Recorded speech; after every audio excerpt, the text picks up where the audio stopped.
Modibo Keïta a tout d'abord rencontré le Premier ministre du Québec, M. Philippe Couillard. Ce dernier envisage très prochainement de donner un nouveau visage à la coopération entre sa province et les pays africains francophones, en particulier le Mali, avec notamment l'octroi de bourses pour la formation des ressources humaines. Les relations entre le Mali et le Québec sont anciennes, profondes et permanentes. Cette affection, cette amitié, elle est encore très présente chez nous. Elle s'est mêlée, il faut le dire, au cours des dernières années, à un sentiment d'inquiétude compte tenu de la situation militaire qui est celle de votre pays.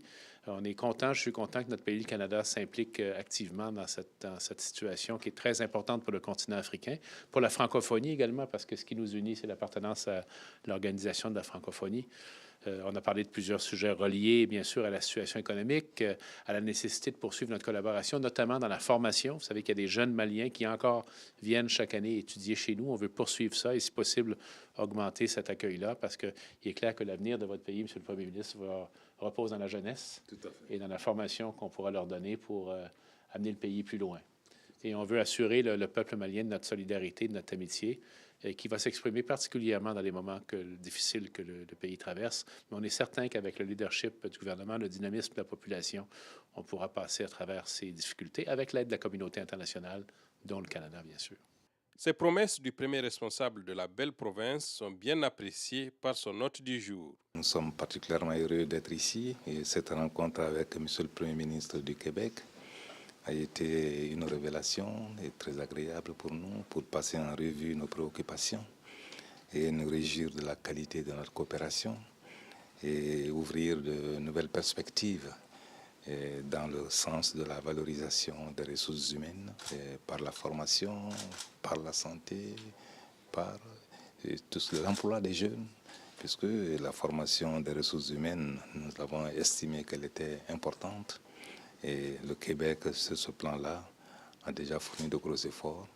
Mais nous souhaitons que cela puisse se perpétuer. Parce que l'avenir, il ne faut pas se le cacher, c'est dans la qualité des hommes et des femmes chargés de la conduite des affaires de nos pays. En tout cas, je tiens à remercier M. le Premier ministre pour cet accueil, pour sa grande disponibilité et pour les vœux que nous avons consensuellement émis pour l'avenir de notre coopération. Ce fut ensuite au tour du Premier ministre du Canada, le très honorable Justin Trudeau, de recevoir son homologue Modibo Keïta. La coopération bilatérale, bien sûr, a renforcé, les questions de sécurité et de développement ont été évoquées. Une grande amie du Mali, c'est ainsi qu'on qualifie Michaël Jean. La secrétaire générale de la francophonie a été reçue par le Premier ministre Modibo Keïta. Le Mali a identifié une filière très importante et prioritaire qui est celle de la filière agricole, donc des activités dans le domaine de l'agriculture, mais de manière innovante dans la modernisation. C'était très important pour moi d'en discuter avec le Premier ministre, comme je l'ai fait aussi avec le Président de la République, de voir comment on peut penser des projets avec les programmes, par exemple, de soutien aux TPE, TPI, PME, PMI que nous avons mis en place. Et le Mali fait partie des pays prioritaires. Dans ce domaine-là, dans une région précise, en engageant les collectivités, les jeunes, les femmes directement dès le début du projet. C'est de ça dont on a parlé. On a pensé à des terres qui sont extrêmement, je dirais, à haut potentiel à ce niveau-là. On a pensé à des collectivités qui sont extrêmement dynamiques. Et c'était très intéressant de voir quel type de partenaires sont prêts aussi à s'associer à un tel projet malien et qui viennent de l'espace francophone. Parce qu'il faut des investissements et la stratégie économique vise ça.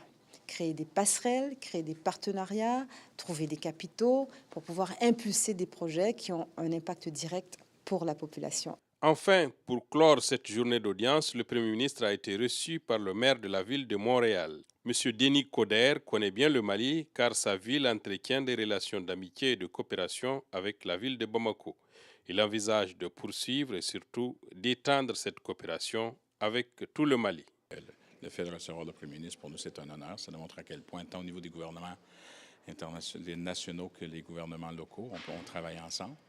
Donc, on a partagé les diverses priorités et puis, dans le fond, c'est toute cette notion du vivre ensemble, c'est de développer des stratégies communes où vous avez déjà le français en partage et puis une fraternité déjà bien établie entre le Mali et le Canada. On veut développer des choses. Il y a, au niveau de la gestion des déchets et tout ça, il y a des choses très concrètes par rapport à la ville de Bamako. Fait qu'on va travailler ensemble.